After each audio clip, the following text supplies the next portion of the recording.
you with some topics of your theory and your political position. If you want, I can explain. Let's just go. And the first question is, which is your innatism which is the conception of innatism is innatism? Innatism, yeah. And also the connection of this with the rationalism. Mm-hmm. Well, I don't see innatism as an issue. I mean, everybody accepts some form of innatism. I mean, everyone agrees that humans aren't birds, let's say, when they're not rocks. And as soon as you agree with that, then you've accepted innatism, unless you believe in angels or something. We have some special innate structure that makes us humans. That's not even in doubt. There is, you could conceivably argue that we don't have any innate structure for language, but that's almost unimaginable.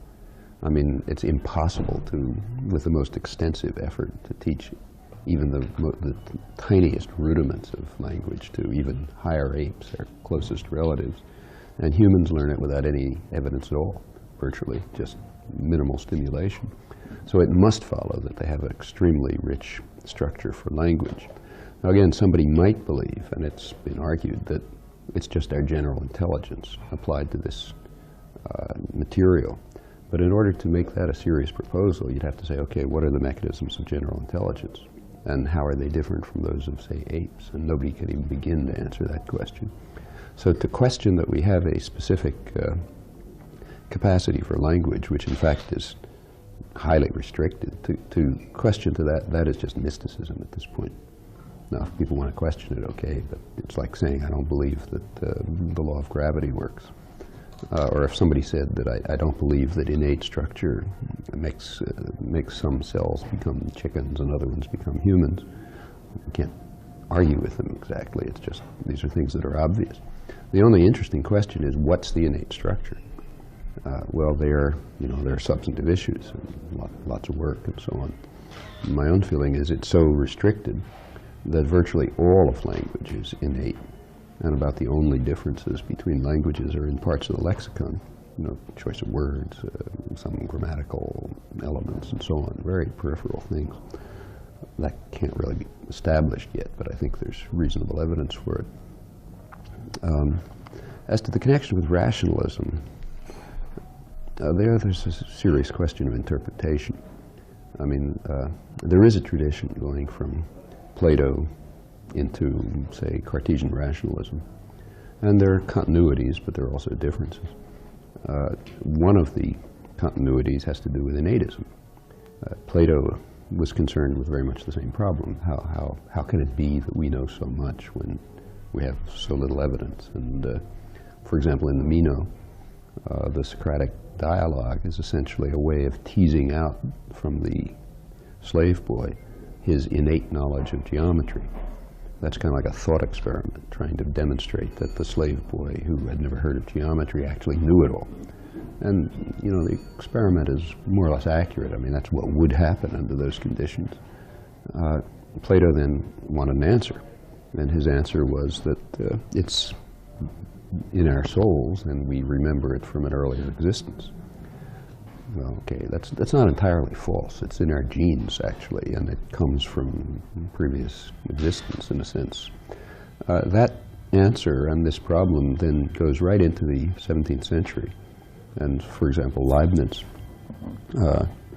argues that Plato's theory must be correct. There's no other way to account for knowledge. But as he put it, his theory has to be purged of the error of reminiscence. So somehow that was wrong, but he didn't have anything else to make right. Cartesian rationalism is pretty much the same. I mean, it's basically the Cartesian rationalists tried to, for example, the ones who worked on language, say the people in the universal grammar tradition that in part grew out of this, their concept of universal grammar is basically that which is in our souls, that which is there and doesn't change and so on. And they developed, not by our standards, but by the standards of the time, fairly rich theories of universal grammar. Well, this tradition then continues through German Romanticism and through the Enlightenment, It takes various forms. And then it sort of dies out in the middle of the 19th century. And really wasn't picked up again until the middle of the 20th century, with some scattered exceptions. Well, that's rationalism. What about, under that interpretation of rationalism, this is a renewal of rationalism. However, there are other interpretations of rationalism, and you can decide what you want to look for in this tradition. It had a lot of things in it. One of the things that was in it was an attempt to deduce all the facts of the world from first principles. I mean, Cartesian rationalism is, well, you start with the cogito, and then you keep going, and you end up with all the facts about the world. Well, obviously, this isn't rationalism in that sense. So it's a question, which, out of this rich, complex tradition, which strands do you pick out? Some strands that you can pick out carry from Plato right through classical rationalism into the Enlightenment, and then on to the modern period. Other ones have been abandoned, which were quite central to them. If you look in contrast at the alternative major, say the empiricist tradition, at least the classical empiricist tradition, say Hume, also was innatist. I mean, they didn't question that there was an awful lot of innate structure. Just they thought it was a different innate structure. So Hume actually specified what he thought it was. It was principles of association and similarity and an innate concept of induction. I mean, remember, after all, Hume is, everybody knows, he's remembered for his paradoxes of induction, but of course he also gave an answer. His answer was that it's just animal instinct, which is what we would call innate. So in Humean psychology, which becomes modern psychology in many ways, the principles of association by similarity and contiguity and so on, and the principle of simple induction are the innate structure. Well, that's just hopelessly inadequate. In fact, if you look at the contrast between Descartes and Hume, who were maybe the two leading figures in these two, I mean, a century apart, but two leading figures in this tradition, actually looked at some of the same examples and drew opposite conclusions, and crucial examples. So, for example, Descartes asks the question, rather like Plato. He says, suppose you presented I forget the figure, some geometrical figure, say a triangle, to a child in infancy, before the infant had any experience. He says the child would perceive it as a triangle, which of course it isn't physically. It's always going to have a curve and a line, and always some distortion of a triangle. But the child will perceive it as a distorted triangle, not as an exact image of what it is. I mean, it's some strange, indescribable figure. If I draw something on the blackboard, it'll never be a triangle. But he says the child will perceive it as a triangle, not which it isn't. It just resembles one. And he will not perceive it as what it is, because that's too complex. Hume looked at the same example and concluded that he mentioned, for him it was a straight line, but it's the same question. And he simply concluded, reasonably from his point of view, that people have no concept of a straight line. And the reason is because you can't tell the difference between a line with a slight curve in it and a straight line, so therefore by his principles, it follows that you can't have a concept of a straight line. There's a direct difference in predictions. For Descartes, you have a concept of geometrical figures, because that's the way your brain is, your mind for him is designed. Therefore, a person will see things in the world as modifications of geometrical figures. Hume, on the other hand, given his principles of innate structure, has to conclude, and is honest enough to conclude, that you just don't have a concept of a straight line. Well, we know who was right about that. In fact, even without the experiments, it was obvious at the time that Humean psychology was refuted by this fact, whereas Cartesian psychology was, if not proven, at least vindicated by it. Unfortunately, history took the other turn. It was assumed that Hume was right and Descartes was wrong. Well, it's obviously the opposite. And it really wasn't until the modern period that that it's become obvious to any perceptual psychologist, at least, that, of course, Descartes is right. I mean, not that anybody thinks about Descartes anymore, but if you, the conclusion that is standard today is that, yes, obviously, the brain, no longer the mind, the brain is designed so as to identify certain kinds of figures and not others. And in fact, they're simple ones like lines and angles and so on.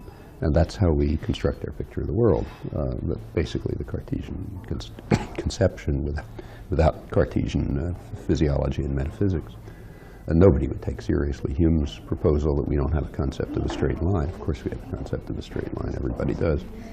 Well, through this strain of the history, the modern work is rationalist. But as I say, there are other ways of looking at the history. You can think other things in it are important.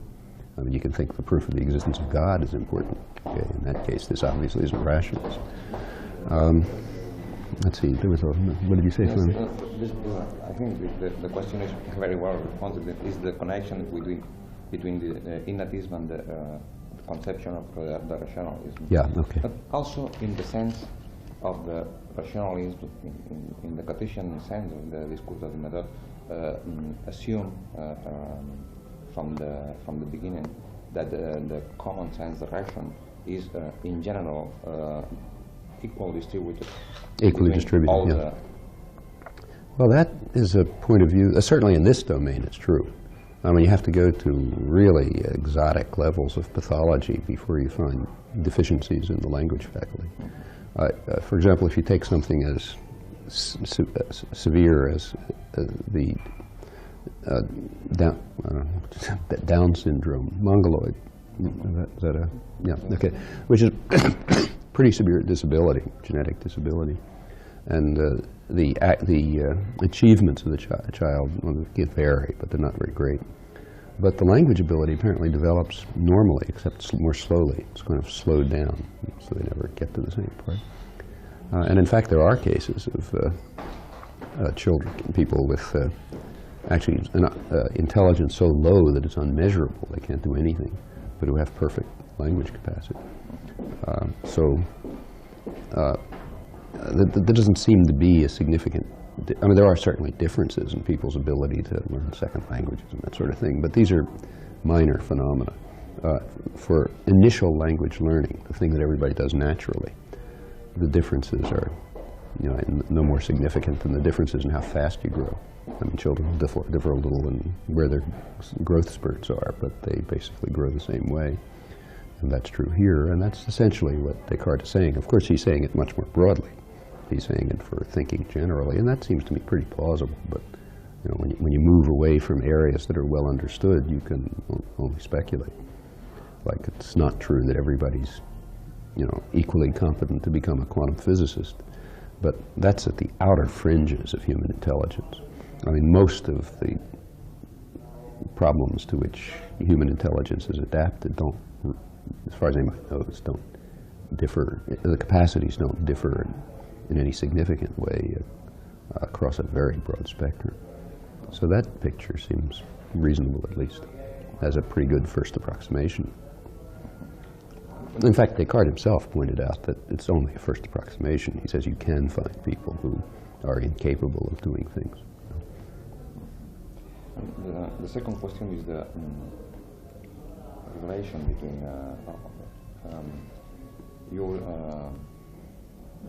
you are contrary to a computational system, and with negation also from the conception of the man as an automaton that begins also in the 17th century. Yeah, the debate in the 17th century has been started up again in the 20th century without any memory of it. The 17th century was, and in fact, in part for the same reasons. I mean, in the 17th century, the automata, like complicated clocks and things, were getting to such a degree of complexity that people began to wonder, are humans more complex automata? And in part, Descartes' thinking was motivated by that kind of question. And he wanted to argue for both, probably maybe partly for religious reasons, but certainly partly on scientific grounds, that it wasn't true. And if you look at Descartes' actual philosophy, not what's studied today is usually some peripheral part of his philosophy, but for him, what was important was the physics and the physiology and the theory of vision and all this sort of thing. And the other stuff that we study is kind of around the periphery, where you argue with other philosophers about it.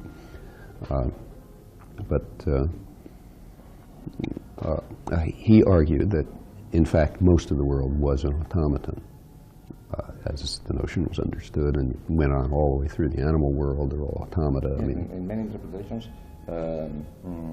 assume that Descartes affirmed that the animals were automata. It's not a question. I mean, it became a scandal at the court because the Cartesians would go around taking some court lady's favorite dog and stepping on it because you can't hurt it. I mean, Descartes proved that it's just an automaton. I mean, that was one of the court scandals in the period. So yeah, they thought this was demonstrated. Animals are automata. And then there comes a big debate for hundreds of years about whether animals are automata. But Descartes argued that almost everything about humans is automata as well, all the way up to sensation. I mean, through certainly human physiology, but up to the point where you get to sensation. In fact, it wasn't until you get to higher mental processes like language that he thought he could prove that it wasn't automata. And what it ultimately comes down to is various manifestations of freedom of will, which he said are inconsistent with the notion of an automaton. It's kind of uncaused behavior, but not random behavior. Language was his major example. And the descriptive comments are correct. I mean, it's, at least as far as we know. So he then invokes mind, the second substance, res cogitans, to account for this. All of this is sort of normal science. I mean, it's sketchy science, like he didn't really fill anything in, but it's an outline of scientific reasoning. Large parts of which remain quite viable, in fact. So then the conclusion is, well, man's not an automaton because of these phenomena, such as ability to choose what you do. And I quoted in Girona some of these famous statements of the minor Cartesians who developed all of this. I mean, their position was that machines are compelled to act in a certain way, but humans are only incited or inclined to act in a certain way, and they may act contrary to their inclinations. They may choose to do so. Like you can choose to put your hand in the fire, let's say, though you're not going to do it.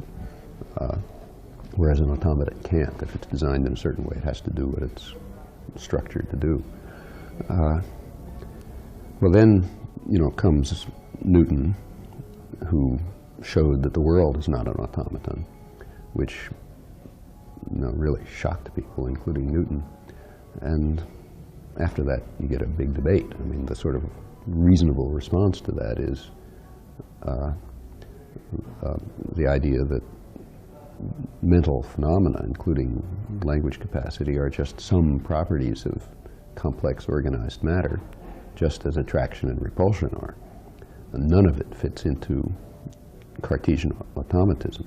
I mean, Newton's major discovery in many ways, the one that disturbed him most, was the proof that Cartesian physics won't work for terrestrial or planetary motion, that the world and the planets and so on are not an automaton as the notion was understood then, or for that matter now. It required mystical properties, occult properties as he called them, such as universal gravitation. I mean, Newton, in his letters he writes that anybody who has any understanding of philosophical matters realizes that you can't influence something without contacting it. Like I can't raise my hand and, make that cup of coffee move. I have to contact it. Because that's obvious. Any person with a brain understands that. It just happens to be false. He proved that it was false, and he was very disturbed by it, naturally. Well, at this point, the man, the automaton, the mind-machine problem disappears. The world isn't a machine. So obviously the mind isn't a machine, because even the rest of the world isn't, since you have properties like action at a distance. And as you go on through the sciences, you just have more and more exotic properties. I mean, magnetic fields and quantum effects and curved space-time and so on and so forth. That was a big crisis of the period. I mean, how are you going to react to Newton's demonstration that what was called the mechanical philosophy, the common sense understanding of how things work in mechanical ways, was just not true. And in fact, physicists didn't really give it up until into this century. There were always attempts to find some mechanical explanation of gravity, I mean, ether or something or other. As to the mind, this conception that was enunciated by people like Lametrie, for example, that the mind is just the structure of organized matter. It's the right idea, but it also lapsed. I mean, it sort of disappeared until it was picked up again in the 20th century. Well, in the mid-20th century, people were again excited by automata. Now it's computers. And the same debate started over again, in different terms, of course. But in fact, the Cartesian conclusions are not unreasonable. I mean, even if you take contemporary computers instead of complex clocks and so on, it seems to me the arguments still hold. There's no way in which complex computers can manifest properties such as the ability to choose, let's say. The distinction between, I mean, computers are just as much compelled as old-fashioned clocks were. And humans aren't, apparently. They're only incited and inclined. So that gap remains. Nobody wants to look at it, but the gap remains, I think, at least. I don't think that the coming of computers hasn't really changed the terms of this problem very much. And in fact, the kinds of things that people try to get computers to do are the mechanical aspects of human behavior. You know, like compute, say, you know, play chess, let's say. Well, playing chess can be reduced to a mechanism. And when a computer plays chess, it doesn't do it the way a human does. It doesn't work out strategies and make choices and so on. It simply runs through a mechanical procedure of trying out tentative moves. It uses its vast memory and speed to explore in depth what would happen if you made this move, that move, and the other move, and then it evaluates the outcome by some measure that the programmer threw in, and then it automatically selects a move. That's nothing like what a human does, even in what is, intellectually speaking, you know, trivial pursuit like chess. Trivial, not that you can do it easily, but it's a very trivial game. You can describe it in 10 sentences, you know. So the problem remains where it was. I think it's a much bigger problem than others think it is. You know, and I think that the Cartesian, although the basis for the Cartesian argument collapsed because the mechanical philosophy collapsed, the essential logic still applies. And modern computers don't change things much. The debate that has now come along is usually pursued in quite different terms. The debate is over things like whether a computer would really be understanding a language if it duplicated human performance in response to language. Well, you know, I don't even think that's an interesting question.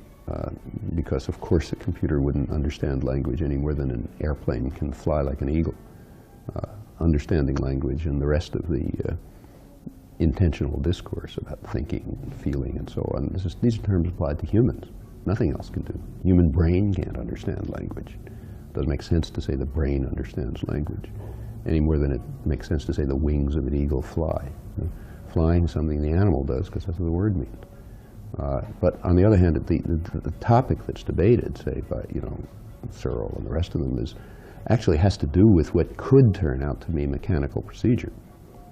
It would be quite consistent with Cartesian belief if there was an algorithm that went from hearing a sentence to giving an appropriate response, because that may not involve free choice.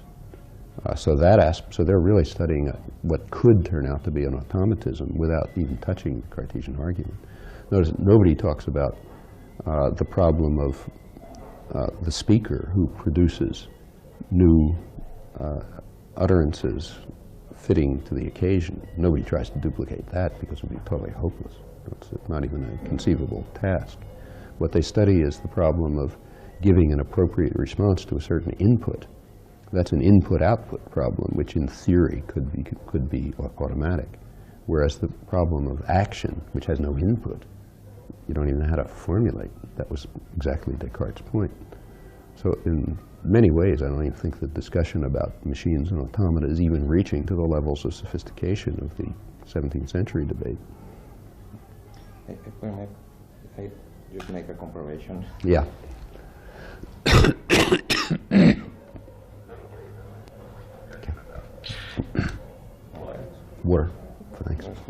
very much. Working okay? All right, yes, Yeah. it's working. Can't tell you how many interviews I've had where after 3 hours the interviewer just forgot to realize he hadn't pushed the button. Happened to me once on the BBC. I think that this question is connected with a concept that you use, in a sense, very different of the common sense of the nation. I remember a discussion with Foucault, between Foucault and you, that one of the topics was this: the use of the mode, the word creativity. I think you use creativity in a sense very different from the art. Well, I made that very clear. I mean, there's no real issue there. What I said is these aspects of choice of appropriate action, I said, is creativity in a certain sense. Of course, it's not creativity with aesthetic value. That's a different sense of creativity. So these are just terminological points. Actually, the first person to discuss this in any depth, as far as I know, was a Spanish philosopher in the 16th century, pre-Cartesian, Juan Huarte. Yeah, I don't know how much people study him, but he had very interesting things to say about the levels of intelligent action. And he had 3 levels, and the second level of his is what I'm talking about. Then he said there's the third level, which is true creativity. And in Platonic tradition, he said that's when you have an element of madness. That's the artist, you know. But there's also, in the Huartian system, there's a level of creative action which is just normal human behavior, and that's beyond animals. You know. And this is what the Cartesians are talking about, not aesthetic creativity. Actually, all of these ideas enter into aesthetic theory.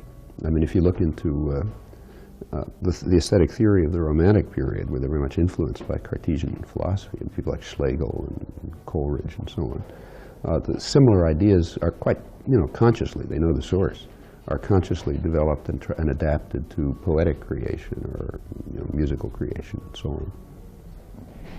And how successfully one could argue, but anyway, there's an attempt to develop them. And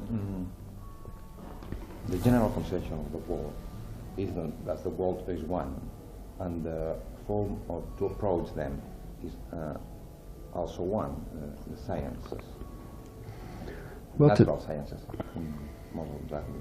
Is it correct? No, it's not clear what it means. I mean, in the natural sciences, one sort of works by a kind of a hope that things will become unified, but they never have been. I mean, up to the present day, there are aspects even of physical theory that are not unified. I mean, take gravity, still not unified with weak forces. People hope that there'll be a unified theory of nature. But of course, when they talk about nature, they're talking about a very special part of it. There's no rational reason to believe that things like human thought and action belong to the kind of nature that physicists are talking about. That's the Cartesian problem again. So sure, everyone, kind of hopes somehow that there'll be a more unified way of explaining things. The reason for that hope is just that you hope for deeper understanding. And if the universe turns out to be divided into separate realms, you won't have understanding of why those realms differ or what their relation is.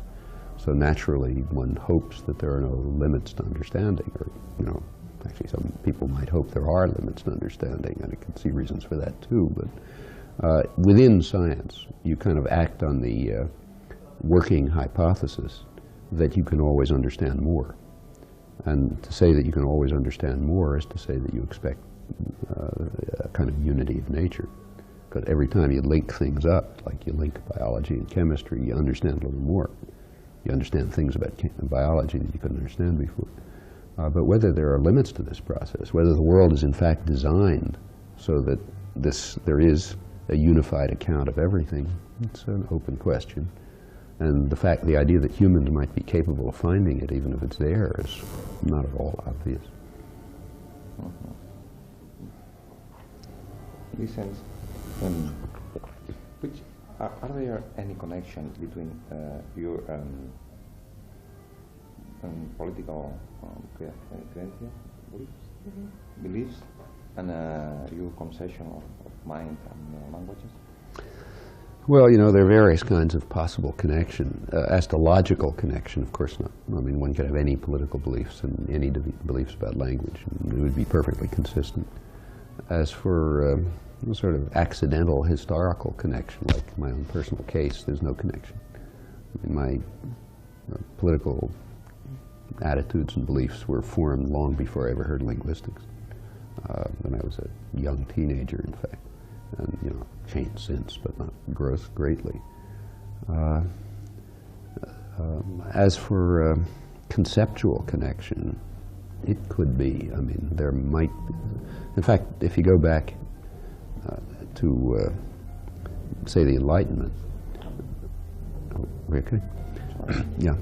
If you go back to the Enlightenment period, there were attempts to draw connections between these views. So in the case of Wilhelm von Humboldt, who was both a leading linguist and philosopher and a founder of the modern classical liberal tradition, a libertarian thinker, he did try to find connections.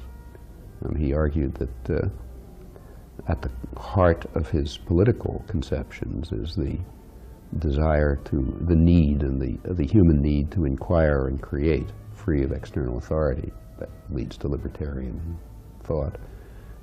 And at the heart of his linguistic conceptions was basically the Cartesian idea that there's something about humans that makes them, you know, part of their nature is to be creative in this second level sense, that is, do new things, for him even in a higher sense of aesthetic creativity. So his argument was, well, they come from the same source. Whatever it is that makes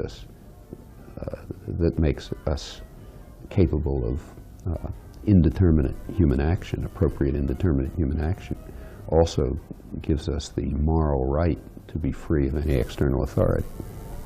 That's the connection. And it's not an unreasonable connection. I don't think that people have tried to... Rousseau has the same picture at about the same time, a similar picture, you know. And I haven't been able to find... There's something like that in Kant, you know. Of course, Kant wasn't interested in language, so it doesn't show up there. But and after that, I can't find any further traces of it. But it seems to me, which may just be my lack of knowledge of parts of the tradition, probably is, but it doesn't come back again until the modern period. And now I think you can raise the same speculations. It's not a proof of anything, but it's a conceptual similarity, which may imply an actual link or may not. Yeah, I think in your conception of the law of the resistance against the law, or the misunderstanding of the law,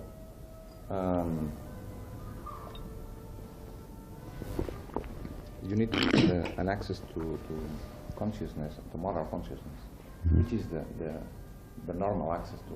Because I think there is a connection between the medias of information to the normal man, which is manipulated by the press, by the education. So what's the connection between your moral consciousness and your obedience to the law? How is the way? How do we get moral consciousness? To moral consciousness? Nobody has any idea. I mean, somehow we get it through a combination of experience and intuition and you know, thinking about the problems of others and so on. In fact, there's a definite broadening of moral consciousness over the ages. The things that were considered entirely legitimate, you know, 200 years ago are considered Nazi-like today. For example, if some third world country today were to produce something like the U.S. Constitution, which was a revolutionary document at the time, highly libertarian. If, say, you know, some third world country today were to produce it, we'd call it a reversion to Nazism. And after all, you take a look at the U.S. Constitution, and there's a category of people who are described as 3/5 human. You know, it's like if you're a slave owner, you get an extra 3/5 of a vote for every slave you have. Well, you know, I mean, that's beyond discussion today, but it was quite in keeping with the attitudes of the time. In fact, not only slavery, but genocide was considered perfectly legitimate. Where I live in Massachusetts was, you know, no Indians around because the Puritans just carried out genocide. And they considered that not only moral, but they thought they were following the word of God. And basically they were right. I mean, they appealed to the Old Testament, which is probably the most genocidal book in the whole literary canon, and said, look, we're doing what the Hebrews did to Amalek. You know, when we wipe out the Pequots down to the last child, you know, and disperse them to make sure that they don't reproduce and so on. And so that was considered highly moral. Now, genocide was considered highly moral, not just tolerable. You'd have to go pretty far to the limits to find somebody saying that today. Although, you know, maybe not all that far, but pretty far. And the same comes right up to the present. I mean, questions about women's rights, for example, were not taken anywhere near as seriously 30 years ago as they are today. That's an expansion of moral consciousness. Questions about animal rights were unimaginable 20 years ago, but they're taken fairly seriously today. So, for example, there are now even laws for treatment of laboratory animals, which were unheard of 20 years ago. And there are many people who think that you shouldn't even allow that. I mean, vegetarianism is an expansion of the moral consciousness. You know, what are the right expansions? One can debate. But that the moral sphere has been expanded is undoubtable, and that's indubitable. And that means that the only reasonable interpretation of that is that over time with this is over historical period, so it's not our personal experience, but over historical experience and accumulated historical experience, and you know, lots of struggle and conflict. We get a kind of access to our moral consciousness that one didn't have in an earlier period. And there's no reason to think that that process, it's not a process of linear marching forward by any means. So if you go back 100 years ago, somebody like, say, Andrew Carnegie, the founder of the world's first billion-dollar corporation, at least publicly stated that he believed that things like wage labor were inhuman. He said he regarded socialism as such an obviously true ideal that if we ever reach it, we'll have achieved the millennium. Well, you know, his counterpart wouldn't say that today. The idea that wage slavery is, and it was quite common among working people. Many people who fought in the Civil War, you know, sort of ordinary working people, that thought that they were fighting to eliminate slavery, then became industrial workers in the growing industrial system of the post-Civil War period. It's quite common at that time to say, look, we fought to eliminate slavery. We're just being made slaves again by becoming tools of production in the new industrial system in which we have to follow the orders of the masters. That's what we fought against in the Civil War. Well, that's, I think, I mean, here, you know, maybe difference of interpretation, but in my opinion, that was a level of insight into our moral nature that's been largely lost. The idea that renting yourself to others in order to survive is an infringement on your nature is something that was commonly understood a century ago and is barely in the sphere of cultured awareness today. This week, hearing your process and your political interventions, I have the impression that you are absolutely optimistic about the future of the sciences, and you are very pessimistic about the evolution of the social life. Well, you know, whether people feel optimistic or not is a matter of their personality. It doesn't mean much. You do the same things whether you're optimistic or pessimistic. I mean, whether you think that things are going to work. I've always regarded it as kind of a Pascal's wager. If you don't try to change things, you can be sure they're going to get worse. If you do try to change things, maybe there's some chance they'll get better, maybe a small chance.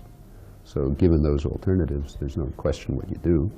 And how optimistic or pessimistic you are is something you see. I mean, very often I happen to be rather pessimistic, and often I've been wrong. So for example, let's say in the Indochina, the Vietnam War, when I got started really seriously active in trying to do something, I was absolutely certain that there could never be an anti-war movement. I mean, this was in the early, 1963, 1964. The U.S. had already been bombing South Vietnam for a year or two. There were American troops there. By then, there were probably about 150,000 people had been slaughtered in Vietnam. Nobody cared. You know? Nobody cared that the American Air Force was going out on bombing missions every day, just blasting villages. And people wouldn't talk about it. You know, you couldn't get them interested. You couldn't get anybody to sign a petition. I mean, it was few people did get started trying to do something. It was with a sense of total hopelessness.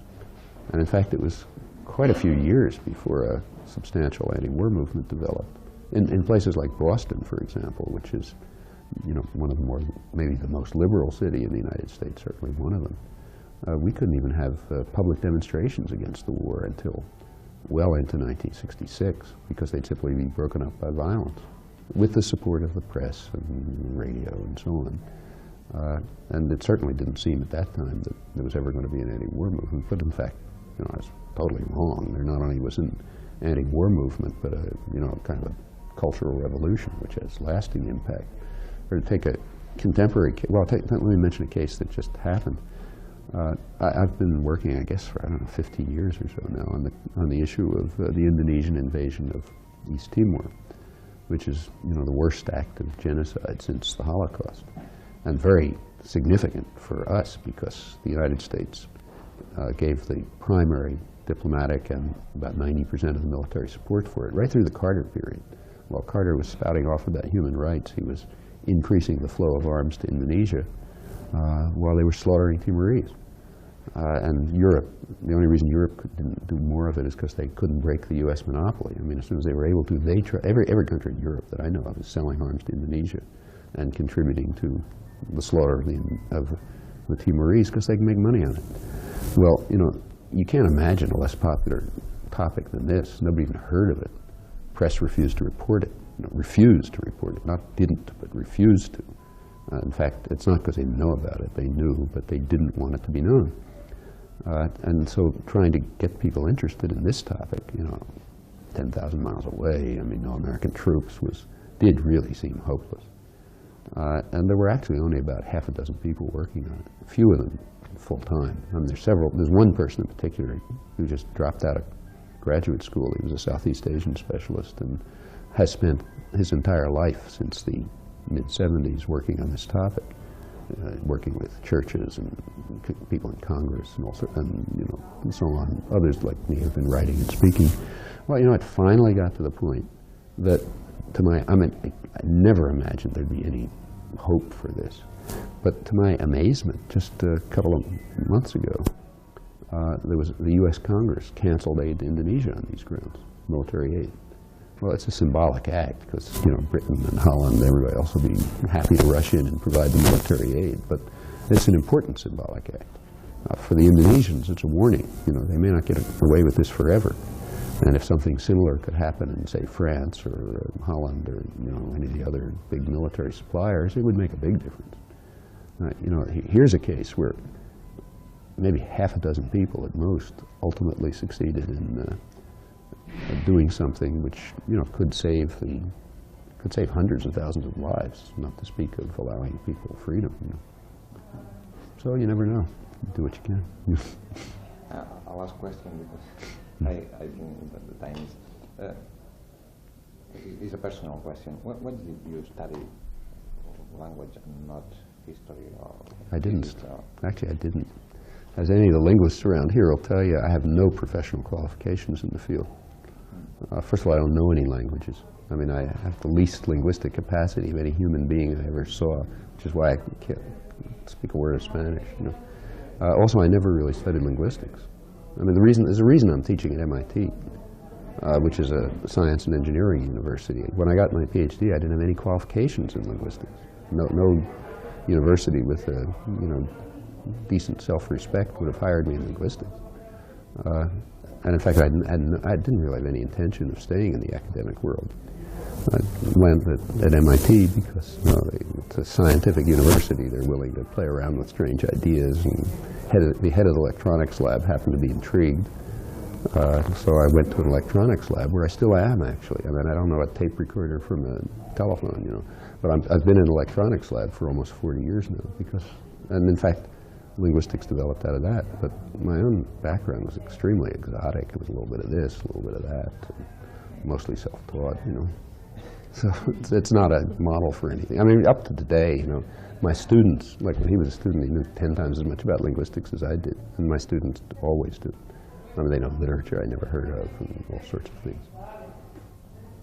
Thank you very much. Yeah. Thank you for that, and thank you for your classes. Oh, I was very glad you could come. They're very interesting. Thank you.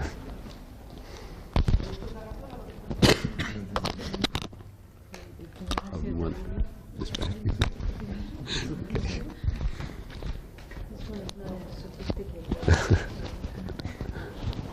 Posso un po' troppo?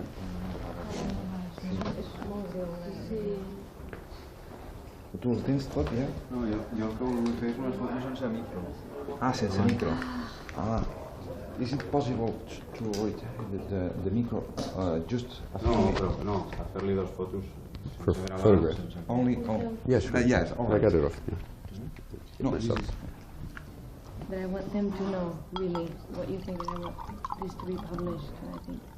So that's why I've asked really trivial ones. Yeah, sure. Okay. Mhm.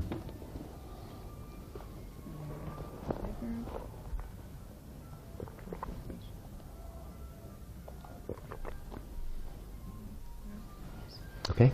Maybe I should put it Yeah. here. Because it's very tiny little... Okay, let me hold it so it doesn't Okay, fall. great. Yeah. Okay, the first question, it would be, what led you to devote your life or parts of your life to linguistics? Mostly accident, like most things that happen in life. Actually, I'd more or less dropped out of college by the time I was about 17. It was just terribly boring. I didn't want to go on. And I was interested mostly in politics.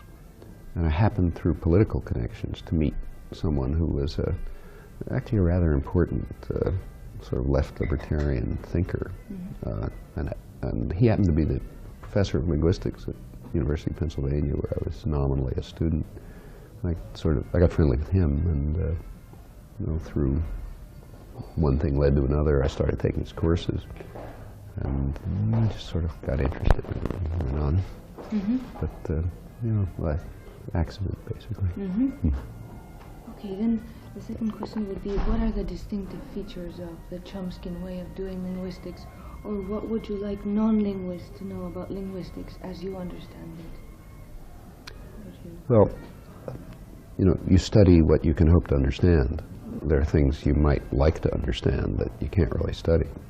So one of the most obvious fact about language, the fact that's immediately obvious to us if we look at it, is that, and as people have noticed through the ages, is that somehow people can continually say new things that they've never heard before, maybe that have never been said before. They do it effortlessly. They do it in ways that are appropriate in the situations where they are. Other people hear them, understand them immediately, and human interaction continues that way. So there are a lot of questions that can be asked about that. One question you can ask about it is, what are the mechanisms that make it possible? And a further question you can ask is, how do we achieve this, how do we gain those mechanisms? How do they develop in our minds? And with regard to the mechanisms, there's two choices. I mean, one is sort of the technical mechanisms, what are today called the computational mechanisms. And the other is the question of how we use these computational mechanisms to speak appropriately and in novel ways and so on and so forth. Only some of those questions have been subject to serious inquiry. The question of what the computational mechanisms is a lot understood about that, and it's given a tremendous amount of insight into some of the aspects. It's one of the few areas of higher human mental function where there's some real understanding of how the thing works. As to the second question, how do these mechanisms develop, which is a much more interesting one still, there are also pretty good answers by now, and they seem to be demonstrating more and more that it isn't learned. It's just there. It's part of human nature. As to the third question of how we put these mechanisms to use in human interchange, how we do what you and I are doing now, let's say, there's essentially nothing done, and we don't even know how to study it. So roughly speaking, I think this delimits the... there are other questions that one could ask. For example, how are these mechanisms realized in the brain? That's a problem that maybe will come to be understood someday. Right now it's not. There are questions about how these capacities developed in the species. Nothing's known about that, and maybe nothing ever will. It's not even clear how to study it. Mm-hmm.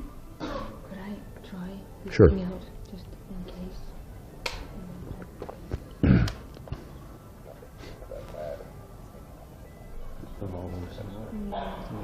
Like what I have.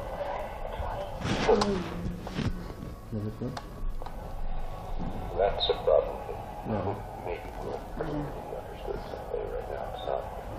There are questions about how these capacities develop in species. Nothing's known about that, and maybe nothing ever will. It's not even clear how to study. Okay. Okay?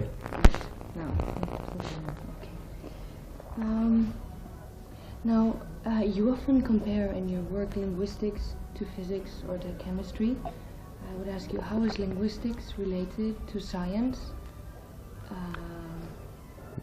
Well, these aspects of linguistics are just part of science.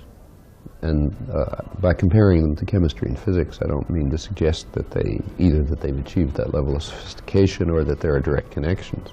Just that it's a methodological point. We should study these questions the way we study the rest of the natural world. And physics, chemistry, and biology show how you should study the natural world. And in my opinion, one should study these questions the same way. Whether all of the study of... There are many parts of the study of language that don't fall under the sciences in any sense at all. I mean, they're part of cultural anthropology or some other field. As to these questions that are always lurking on the horizon and that we can't seem to approach, like the questions of language use, it's not clear whether they can be studied by the methods of science, which is, after all, human science. It's a special human capacity. Maybe some other intelligence organized in a different way from ours could study these problems. I had another question related to this. As you do relate linguistics to science, are you trying to make it... Well, the relation is really just inclusion. It's part of science. Okay, but then why don't scientific journals include articles on linguistics? Journals that include, what would you say? Is it because... Well, it depends what do you mean by scientific journals? I mean, yeah. Yeah, if you mean, say, Nature, the reason is that the kind of, there's also, there are lots and lots of kinds of work that are never included in those journals. They usually run short articles reporting experimental results and so on and so forth, and that's not the nature of this field. There are many scientific fields that don't publish in those journals because it's not the nature of the field. Also, there are other reasons. I mean, it's more or less, the chances that the contemporary results in physics or biology will impinge on the work of linguists is very small. And conversely, I mean, if some new discovery in linguistics, there's nothing much that the chemist can do with it. So it doesn't make much sense to use the same organs for publication, though one might. Okay. Another question is, non-generative linguists and non-linguists very often criticize genitive and transformational grammar because it changes so rapidly. Now, could you explain the reasons for these changes? And do you think non-genetivists are aware of the reasons and the changes? Well, this is an indication of the sharp break between the sciences and the humanities. All the sciences change rapidly. I mean, every time you read a new issue of Physical Review, you read the letters column, it has, indications of changes that are happening. Any field that's alive is changing. This field is a young field, so it's just barely beginning to find its way around. If it stopped changing, I would advise everybody to drop out of the field. Any field that stops changing is dead. Probably wasn't worth studying in the first place. Now, in the humanities, this is not understood. It's regarded as important to keep saying the same thing all your life that you said when you were in graduate school. But in the sciences, that's a joke. I mean, if you're teaching the same thing you taught when you were in graduate school, you're wasting your time. You're in the wrong field. So, and the reason why things change is you learn more. You learn new things. I mean, new phenomena come along that weren't noticed before. People have new ideas as to how to improve the theory. They think up reasons why the theories that had been proposed didn't work, so you got to modify them. That's scientific inquiry. Could you give us an example of how these changes take place within linguistic theory, within your theory? Well, I mean, the early work in generative grammar, I mean, it had two different goals which were in conflict. One goal was to try to describe the facts of each language accurately. And in order to do that, you apparently had to write extremely complex systems of rules, because the phenomena of language seem very intricate and varied, and every language looks different from every other one, and every part of each language looks different from other parts, and so on. This wasn't really understood in traditional grammar, but that's because it never got to the stage of writing rules. They didn't, not in the sense in which that's now understood. They only gave hints that could be used by a person who already knew language to make his own moves. But when you tried to spell out what it is that people actually know, it turned into extraordinarily intricate rule systems. Well, the second question, the question of trying to explain how people get this into how they acquire this knowledge, the answer to that question must be that most of it is already there, because it's impossible to have enough experience to even pick up a tiny fraction of these rules. So it can't be that the languages are as complex and different as they appear to be. And the effort to answer the question of acquisition of language, of the growth of language in the mind, had to lead you to the belief that there's very few options available. There are very few possibilities for language. And the child must settle on those choices with very little evidence, because we know that that's all that there is. That's leading in another direction, to try to claim that things are very simple. Now, resolving that tension over the years has led to lots and lots of changes, to the point where today we're beginning to understand how fixed principles that don't change at all can yield a wide variety of the phenomena of language just by interacting in slightly different ways. So it's as if you have a very complex system, and you change little pieces of it here and there, it may do something quite different. You change the way the wires are hooked up in a few places, the system may behave quite differently, radically differently. And the task is to try to find that initial wiring and the points at which the changes can be made, and then to demonstrate that the apparent complexity and variety of language is just an illusion due to the previous failure to understand the simplicity of the underlying structure and the ways in which the few changes can be made. And there's been a lot of progress on that. Every single one of those progresses is a change in steps, is a change in theory, sometimes a radical change. Mm-hmm. Okay. Another question is that people usually, it is a popular belief that the existence of language is essentially for communication. I would ask you if you agree with that. Well, it's hard to agree. I don't agree or disagree. I don't know what it means. Biological systems aren't for anything. They're just there. I mean, if a child grows, before birth, child grows arms and legs. It's not doing it because it wants to walk. In fact, even if we look at the evolutionary process, it's extremely hard to say what functions things were for. So the wing of an insect, let's say, developed as a device for distributing heat from the insect's body. It turned out you could distribute heat better if you had a little thing sticking out, and it turned into a wing. I mean, humans certainly use language to communicate. They use it for a million other purposes. They use it to tell jokes. They use it to establish friendly relations with people when they don't care about communication. They use it just to express their thoughts. There are all kinds of reasons for using language, and who knows what doesn't make any sense to ask what the purpose is. Biological systems don't come along with a purpose. They just develop for some reason. Mm-hmm. Now, you distinguish, the aim of your theory is to study knowledge of language, right? Not use. No, I would like to be able to study use. It just doesn't seem to be within the realm of study. Okay, so you don't think it can be studied in the same well, nobody knows how. I mean, there are a lot of interesting things you can say about language use, but you know, there are a lot of interesting things you can say about history or, you know, social structure or something. Lots of interesting things, but nothing in the level. There's no theoretical understanding.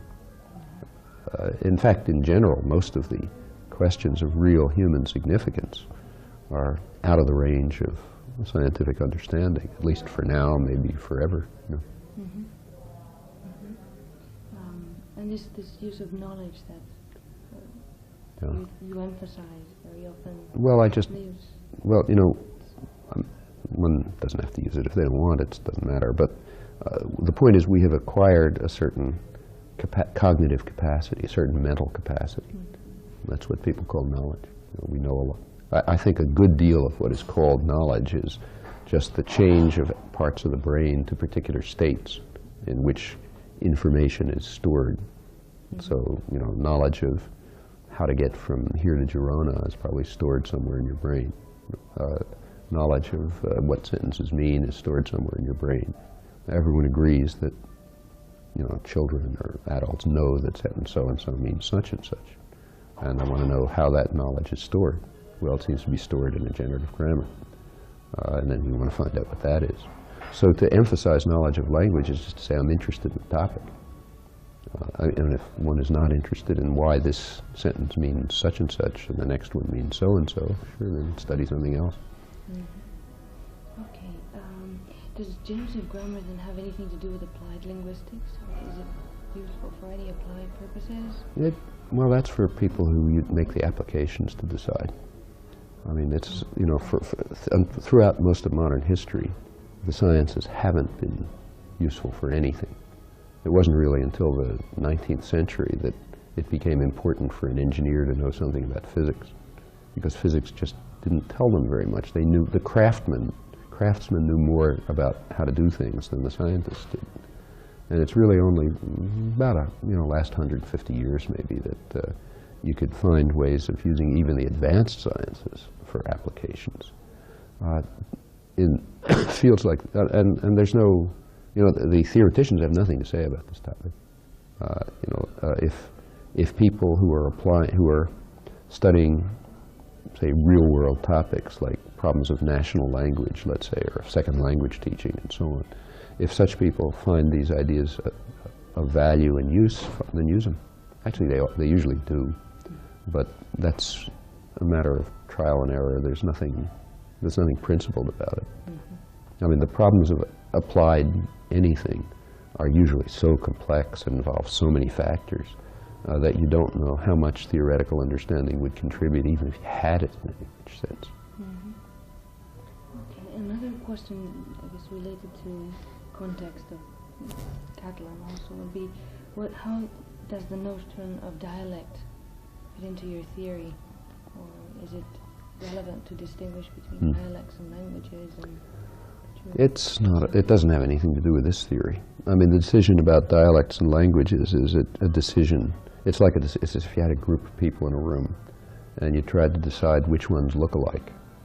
You could do that in a lot of different. I mean, you know, there might be you might agree that they, in lining them up so that this one looks most like this one and that one looks most like this one, and you get to the end and someone at least looks least like that one. But if you started to try to draw a boundary among the lookalikes, you could do it in a lot of different ways. Dialects are languages that look more or less alike. Languages are groupings of individual languages that look less alike than dialects, but more alike than what we call different languages. I mean, you can take the whole Romance area, say, you know, Spanish, Catalan, Portuguese, and in a sense they're all the same language, with just little differences. In fact, what's called Chinese is a bunch of languages which aren't even mutually comprehensible. They just have some structural properties in common. These aren't very meaningful questions, actually. I mean, they're very meaningful for human life. They're not scientifically meaningful. Like, who looks alike might be important for human life, too. It's just there's never going to be a science about it. It's mostly a matter of decision. And one final question.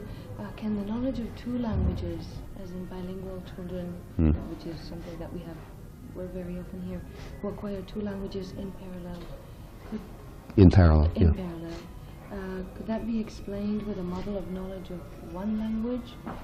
one approach the study of bilingualism? Well, if it can, first of all, I mean, again, that's whether a person is multilingual or not is more a matter of decision than of fact.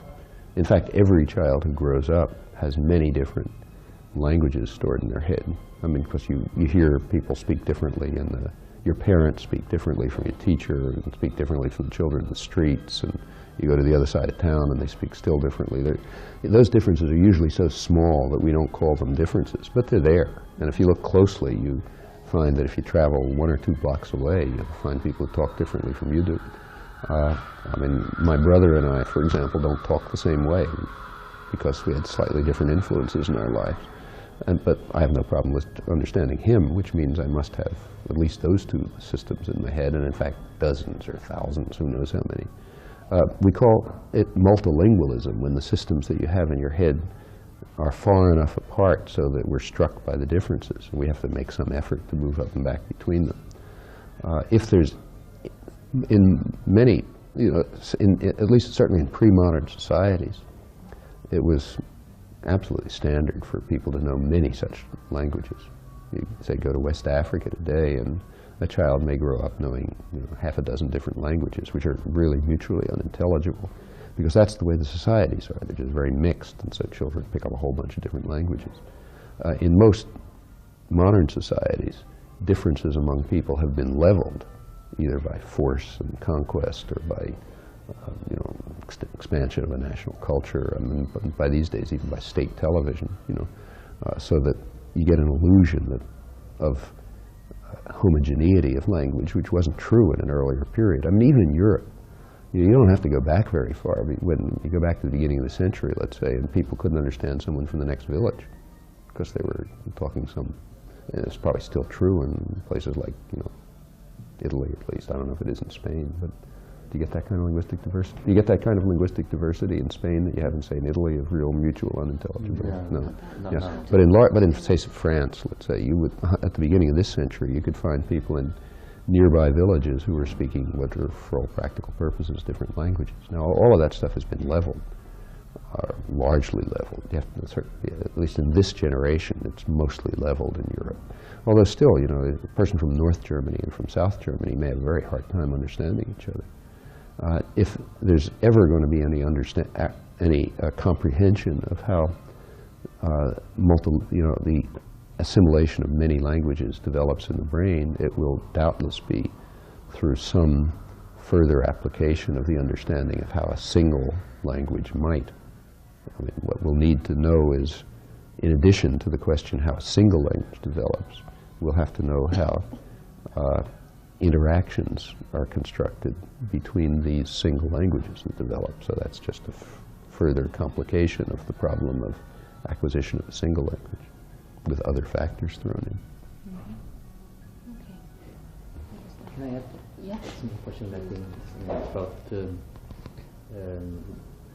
teaching in elementary and high school? So there are obvious things to do, like read it to language, like learn to write and read and maybe foreign language. But one would expect that in the same way that it's interesting that people know things about the world in the sense of know some physics and biology, that things about language should also be taught in that Yeah. way, but they aren't. Yeah, I mean, after all, language is a very important fact about our lives and about our nature. And if it's important to understand something about how birds behave, or how rocks behave, or how planets behave, it ought to be important to understand how humans behave. And this is one of the few areas where we have at least some insight into what are distinctively human capacities. There aren't many such cases. So, but that's a matter of studying about what's understood about language, different from studying language itself. Mm-hmm. Mm-hmm. Another maybe definition that I would ask you, or to make things clear for some people, the definition of grammar. People think of grammar as, we know, prescriptive grammar. Yeah. How does it fit in with Doesn't. what you... I mean, prescriptive grammar is just a form of authority. It's like etiquette. You tell people that they should put their fork on the left, or they should wear a tie when they give a talk, or something like that. I mean, it's basically nothing. You know, it's a matter of how to.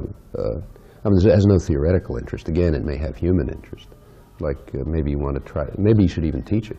I mean, maybe it's worth teaching children some kind of usually artificial literary standard for whatever reason, some practical reason. But there's nothing of any theoretical interest to say about it any more than there is about styles of dress. I mean, you probably want to teach children styles of dress too. But the popular belief is that when someone knows a language, they know the norms of the language. Well, and that's what people tend to think. Yeah, How because would you people, well, I mean, but they should understand. They should understand that every person has a perfect knowledge of their own language, by definition. Now, whether you decide to follow norms that someone in authority tells you to follow, are up to you to decide. But there's no abstract right or wrong about it. It's a matter of whether you want to choose to defer to authority. Now, sometimes it's worth deferring to authority, like it makes more sense to drive on the right than on the left because you'll survive. That's deferring to authority. And sometimes it may be useful to follow some rule that somebody made up for some arbitrary reason that's followed in the formal, in the literary canon. Okay, maybe it is, maybe it isn't, but it's basically a question. It's the same kind of question. It's a question of whether to accept usually artificial norms that have been designed for whatever purpose. They have no status other than the status that people agree to give to them. There's nothing right or wrong about driving on the right. Okay, it's just, there's a law that says drive on the right, and life is better in that case if everybody follows the law, so you follow it. In other cases, like norms of grammar, it's almost totally arbitrary. It's like whether you should wear a tie. You can decide to do it because it's easier to get by in the world or whatever, but there's nothing of any significance about it. Mm-hmm. Okay, clear enough. Hmm? Thank you.